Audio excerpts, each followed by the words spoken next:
جو بڑے خوفناک سانپ کا شکار کرنے کی کوشش کر رہا تھا۔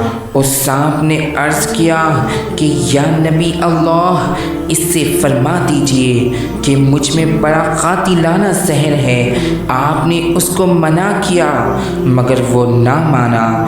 پھر دوبارہ حضرت سیدنا عیسیٰ روح اللہ علی نبینا علیہ السلام کا اسی مقام پر گزر ہوا۔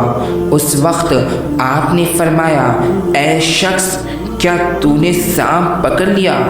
یہ فرما کر جو ہی سانپ کی طرف نظر کی، اس نے مارے شرم کے اپنا سر اپنی دم کے نیچے چھپا لیا اور کہنے لگا، اے روح اللہ، یہ مجھ پر اپنی قوت سے غالب نہیں آیا ہے بلکہ بسم اللہ الرحمن الرحیم کی بدولت غالب ہوا ہے۔ بسم اللہ نے میرے زہر کو